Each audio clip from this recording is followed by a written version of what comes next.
Recently, while at dinner with friends, I was proudly sharing how I was using AI to gain insights into my business. The example I proudly pointed to was this little $40 part, and how AI had pointed out to me that this was a high volume part that we should never leave home without. Not news. But a question popped into my head. Had I replaced compressors instead of this part, how much more revenue would I have brought in? In no time at all, the answer was back $58,000.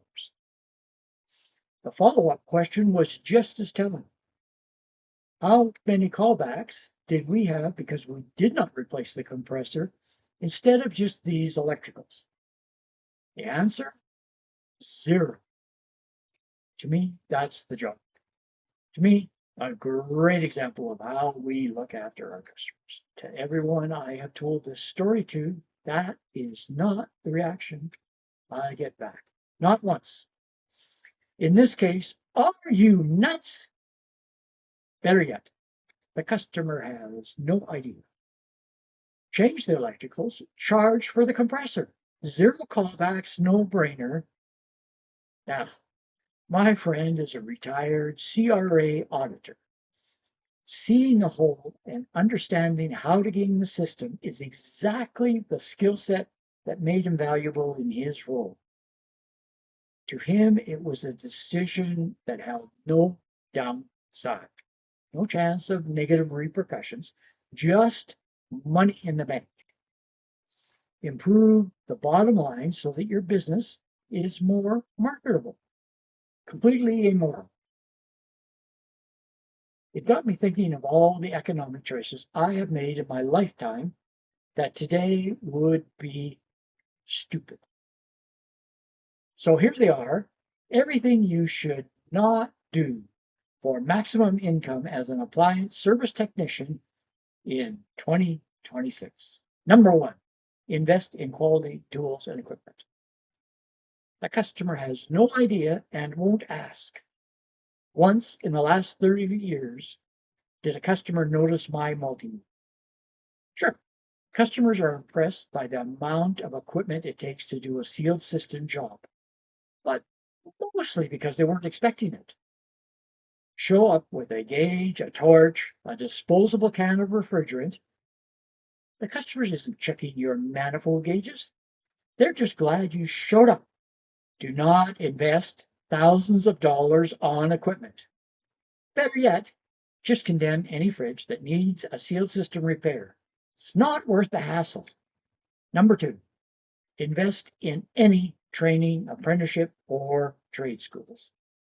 If you must, take a job in the industry, but once you know how to take the back off, then it's time to hang out your own shingle. You got paid to learn that much, so it's not a big loss. You spend years learning electrical theory and airflow dynamics, you're just burning daylight. All you need to know is how to take the back panel off. Look confused and quote a price that forces them to pay to buy a new machine anyway. That's a high velocity business model. Most of North America has no minimum standards.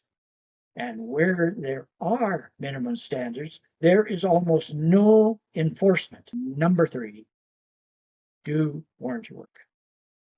You will lose money on every call you do. I justify warranty work as education and advertising. Forget the education. Focus some of that lost money on AdSense.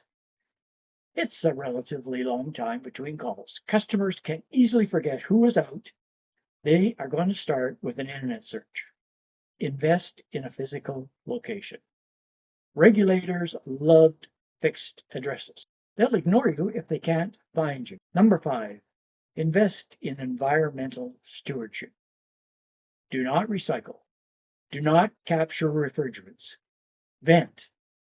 Dump old parts in their boxes in the first unwatched bin you see. Better yet, leave it with your customer to deal with. Again, No one ever asks what happens to any of it. It's just an expense.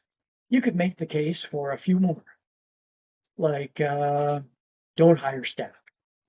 Voicemail is great. You can then decide who you're going to call back. There are lots of examples out there. Look around, round out your list. Good luck. Oh, maybe there are two things you absolutely should do. Number one, a list of business names that you can easily reconfigure at any time. Number two, write as many fake reviews as possible. If they get flagged at any point, refer to one. Please don't like and subscribe. I'm already ashamed of myself. Well, that was disturbing. Great people make it to the end of the video. And you made it! Thank you! See you next time.